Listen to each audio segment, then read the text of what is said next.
Antes que minha alma me falasse, o amor em mim era como um fio sutil, tenso entre dois ganchos.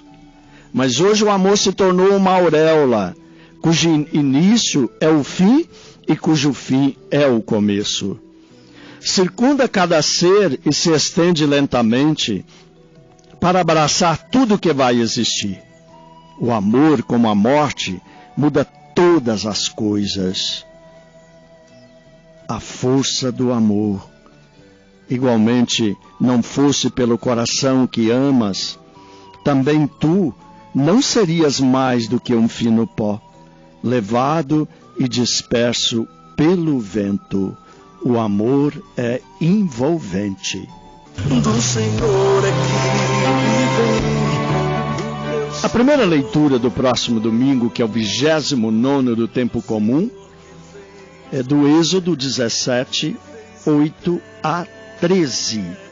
E ele termina assim: As mãos de Moisés tornaram-se pesadas. Pegando então uma pedra, colocaram-na debaixo dele para que se sentasse Arão e Hur, um de cada lado sustentavam as mãos de Moisés.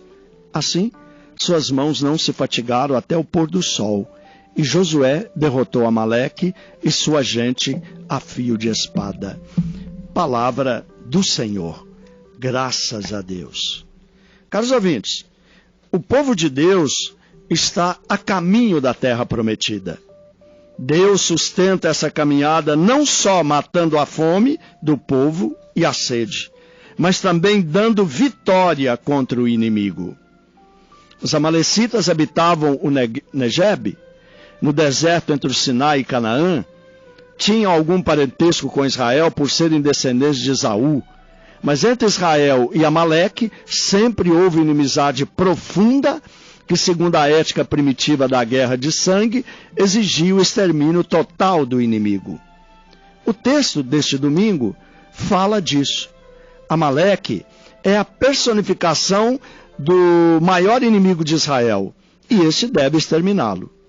O livro dos Números diz que Amaleque é a primícia das nações. Contudo, a sua descendência perecerá para sempre. Saul combate os amalecitas sem, contudo, poder exterminá-los. Até depois do exílio, alguns da tribo de Simeão abateram o resto dos amalecitas. Porém, parece que a presença de Amaleque, como grande ameaça, persiste até o final do século II a.C., pois Amã, que pretendia exterminar Israel, é descendente de Amaleque. Sintetizando, podemos dizer que o Israel do deserto condensou nos amalecitas a expressão máxima de perigo e ameaça de aborto do projeto de Deus. O povo eleito tomou consciência no deserto de que esse perigo e ameaça devem ser combatidos, postos em fuga e eliminados para se chegar à posse da liberdade e da vida. Deus vem em auxílio do povo eleito que está no deserto, sustentando-lhes as energias, dando maná e dando água, e coroando de êxito seus esforços na conquista da liberdade e da vida. É o que Deus quer para todos nós. Quer a nossa liberdade e também quer a nossa vida. E do céu nos envias para ser alimento e certeza de vida. A segunda leitura é da carta de São Paulo a Timóteo. Diante de Deus e de Cristo Jesus, que há de vir a julgar os vivos e os mortos, e em virtude da sua manifestação gloriosa e do seu reino, eu te peço com insistência, proclama a palavra, insiste oportuna ou importunamente, argumenta, repreende, aconselha com toda a paciência e doutrina. Palavra do Senhor, graças a Deus. Caros ouvintes, a segunda carta a Timóteo, ela possui caráter testamentário, porque Paulo sabe que vai morrer em breve e por isso quer transmitir sua experiência de vida a Timóteo, seu filho na fé. No capítulo 3, o apóstolo prevê que haverá grande apostasia, onde muitos guardarão as aparências da religião, negando, porém, o poder de Deus. Timóteo tem na avó, na mãe e em Paulo modelos de prática cristã. Sua formação cristã é, portanto, sólida desde a infância. Todo o Antigo Testamento conduz à sabedoria. Qual que é a sabedoria? A Bíblia tem poder de comunicar a sabedoria que conduz à salvação pela fé em Cristo Jesus. Jesus é a sabedoria de Deus, ou seja, a manifestação da salvação do mundo, concretizada em sua vida e em palavras. Paulo entrega também sua herança ao discípulo e o faz de forma solene, como se estivesse diante de um tribunal, cujas testemunhas são Deus e Jesus Cristo, que há de vir julgar os vivos e os mortos, o verdadeiro juiz de todos.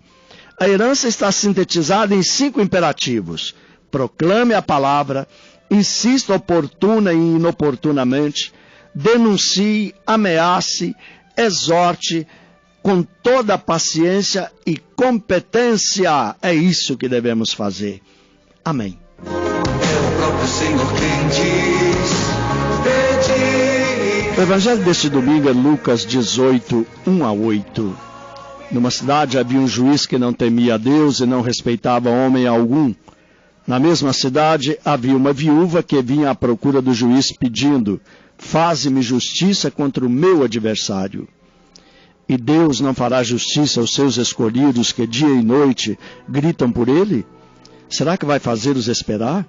Eu vos digo que Deus lhes fará justiça bem depressa.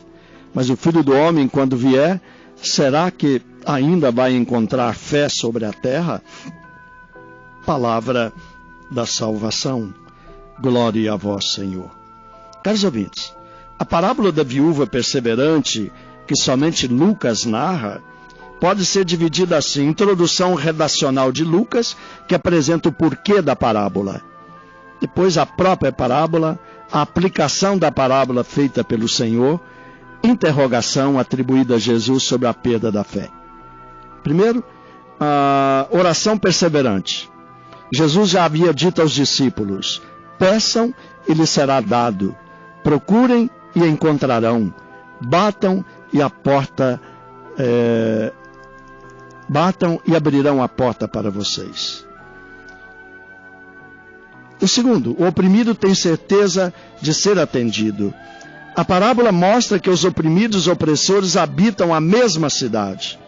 E na perspectiva de Lucas, isso só acontecia nas cidades, pois nas aldeias as viúvas eram respeitadas e protegidas. E depois, Deus fará justiça a seus eleitos. A intervenção de Jesus visa aplicar a parábola aos ouvintes. Ele chama a atenção para o gesto do juiz injusto, que fez justiça para se ver livre da amolação daquela viúva. Se só por causa disso acabou fazendo justiça, quanto mais Deus, que se interessa pela causa do oprimido. De fato, Deus é o protetor das viúvas. Por fim, é difícil manter-se na luta.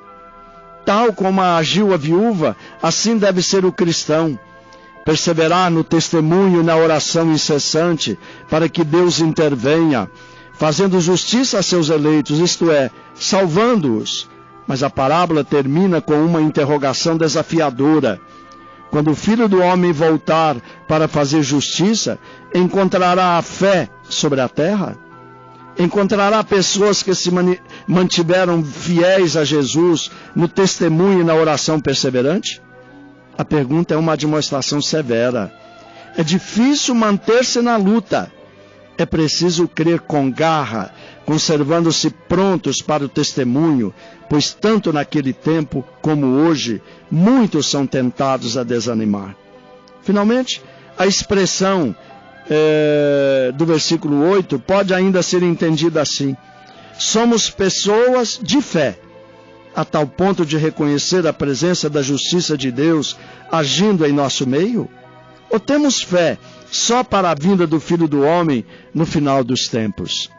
Não será agora a hora de sentirmos que Deus está fazendo justiça a seus eleitos, mediante as conquistas de pessoas e grupos organizados contra a corrupção, a impunidade e a injustiça? Que cada um possa pensar sobre isso, porque Deus sempre é bom. A Bíblia é a vida do povo de Deus e herança do cristão. Refletindo sobre isso, ver em quais circunstâncias iluminou o caminho da comunidade e o que ainda precisa ser iluminado para concretizar o projeto de Deus. O Evangelho mostrou como a viúva fez para conseguir justiça. A comunidade não está só no esforço de obter vida, porque Deus é seu aliado e vai fazer justiça a seus eleitos. Devemos então procurar fatos concretos em que a comunidade pode perceber que Deus faz justiça. É isso que devemos pensar, caros ouvintes. Deus é justo. Deus é a justiça.